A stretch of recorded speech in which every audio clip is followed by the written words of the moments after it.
وبيجي هونج يدافع عنه وبيديله نفس الوعاء اللي باللون الوردي. وبنرجع للحاضر من تاني وبنلاقي جيفاس رمته في الزباله من كتر غيظها، ومن ناحيه تانيه بتكون تشو عماله تنفخ وتلعن حظها، وهونج بيجي لها علشان ياكل من الشوربه اللي عملتها، وبينتهي بيهم الامر بان هو اللي بيغسل الاطباق. وبتتصل جيفاس بتشو بتقول لها شويه نصايح كده علشان تعرف تقرب هونج منها اكتر، قال يعني خايفه عليها. وبتحاول فعلا تشو انها تطبقها بالحرف الواحد، لكنها بتبقى عماله تتنطط يمين وشمال حوالين هونج لدرجه انها بتخيله خالص وما بيكونش عارف يشتغل بسببها. فبيقرب منها وبيسالها لو كانت حاسه بمغص ولا حاجه، وهو يعرف انها بتعمل كده في محاوله منها انها تغريه اساسا، لكنها بتتعصب لانها فشلت في اغراءه وبتيجي تمشي فبتكسر كريستال عنده. وفجاه بنلاقي هونج اتعصب جدا عليها وقال لها انه مش عايز يشوف وشها حالا ولازم تمشي من قدامه. فبتروح تشوف فعلا من غبائها وتيجي قلبها تتصل بجيفاس وتحكي لها على كل حاجه. وطبعا جيفاس بتنتهز الفرصه وبتنزل منشور عندها قال يعني بتشكر الشخص اللي صلح لها الكريستاله بتاعتها. فبيشوفها هونج وبيطلب منها رقم الشخص ده، لكنها بترسل عليه وبتقول له انه صديق شخص ليها ودي مش مهنته، فلو حابب يعني يصلح حاجه عنده يديها لها وهي اللي هتتصرف، وكل ده علشان تقرب منه. فبيشكرها هونج جدا، وهنا بتحس جيفاس انها ابتدت تقرب من هونج، واخيرا لقت حجه علشان تكلموا عليها كل شويه. فبيروح بعدها هونج لتشو بيلاقيها نايمه زي الملاك فبيغطيها ويمشي. وتاني يوم بتبقى تشو قاعده محتاره تعتذر لهونج ولا لا،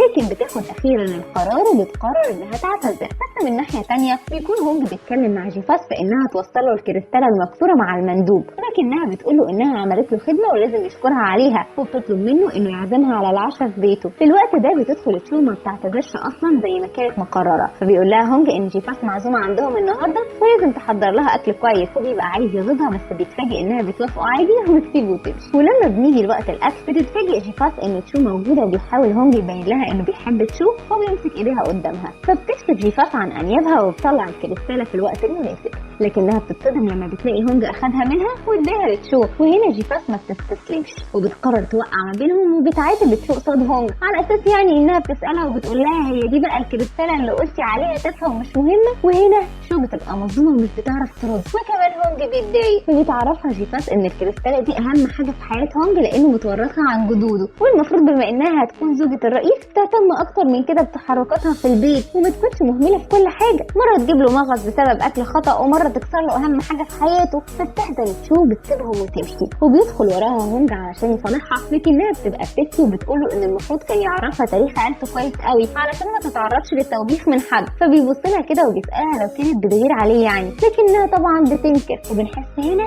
ان الحب ولع في الذره بقى يا جماعه، وبياخدها وبيقعدوا مع بعض قعده صفا كده هما الاثنين، وبيبدا يحكي لها كل حاجه عن حياته، وبيوريها البوم صوره الخاصه، واول ما بتشوف الصور بتنبهر من الجمال اللي قصادها. فبيقول لها من يومي وانا وسيم، لكنها بتصدمه وبتعرفه انها مش بتتكلم عليه هو، وبتتكلم على الشاب اللي جنبه اللي بيطلع نفس الشاب اللي شفناه في ذكريات جيفاس. وبنرجع فلاش باك وهو بيحكي لها انه كان دايما بيحميه وواقف في ظهره، واي حد كان بس بيفكر يأذيه كان بيضربه في لحظه، وفعلا كان بيحبه جدا. ولما بيخرج من الفلاش باك بيعرفها انه اختفى من بعد المدرسه الثانويه مباشره. فبيسالها بعد كده عن حياتها هي، وبتبدا تحكي له انها من عيله فقيره جدا، ودايما والدتها كانت على مشاكل مع اهلها اللي هم الجد والجده بسبب ان ما كانش في حد بيصرف عليهم لان الاب كان زي قلته زي ما شفنا كده في اول المسلسل. وبتكمل وبتقول له ان والدتها اشتغلت اكتر من حاجه في نفس الوقت علشان تخليها تكمل تعليمها، حتى تشو نفسها اشتغلت. ولما بتخرج من ذكرياتها بتعرفوا انها عانت في حياتها كتير قوي ومع ذلك مبسوطه. فبيقول هونج وهو سرحان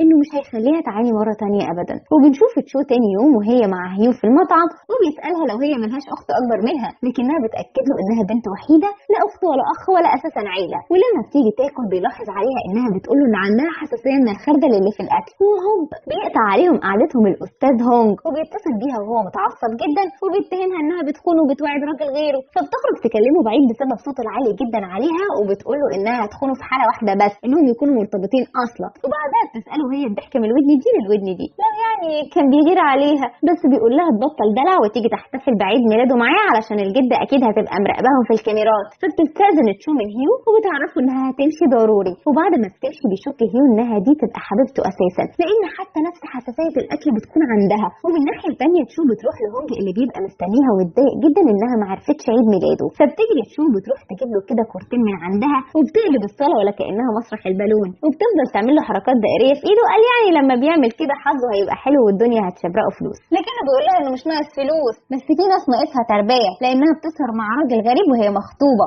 وبيروح يجيب لها الاكل اللي هو محضره لها. وبيصحى تاني يوم بيلاقي تشو قدامه واقفه زي الامثال الآلي بالظبط، وبتفضل تكرر في التعليمات اللي قال لها عليها، وبتساعده يلبس هدومه، ولانها اقل من الشبر ونص بتقف على الكنبه علشان بس الطول تربط له الكرافته. ولما بيروحوا للشركه بتلاحظ ان الموظفات اللي اتكلموا عليها قبل كده موجودين، فلما بيركبوا الاسانسير بتفضل تشو تدلع على هونج قدامهم علشان تغيظهم، وما بتنساش لما كانوا بيقولوا عليها وحشه وده زميله خطرها من وراها يعني. وفي اليوم التاني بتصحى تشو من النوم على صوت استنجاد والدتها بيها من ضرب زوجها، فبتتوتر تشو جدا. ولما بيجي لها هونج بيقول لها انه هيقدر يساعدها، وبيروحوا فعلا لبيتها اللي بيتفاجئ بيه هونج انه فقير فوق مكان متخيل جدا، وبيلاقي ان الاب بيضرب الام بعد ما اكتشفت خيانته ليها، لا وكمان عايز منها فلوس علشان يديها للبنت، يعني يقول للبجاحه قومي وانا اقعد مكانك. فبيحاول هونج انه يفض المشكله على قد ما بيقدر، وبيكون جايب معاه المحامي بتاعه، وبيهدد الاب بالسجن، وبيجيب الاثباتات بالكاميرات انه كان بيخون الام اكتر من مره حتى يوم ذكرى زواجهم مع نفس البنت. فبيبقى الاب هيطلق الام، لكن بتجيله والدته بتعرفه انه المفروض ما يطلقهاش علشان مش هيلاقي حد يصرف عليه ولا عليهم هم كمان. فبيتراجع فورا عن موقفه وبيتحول في لحظه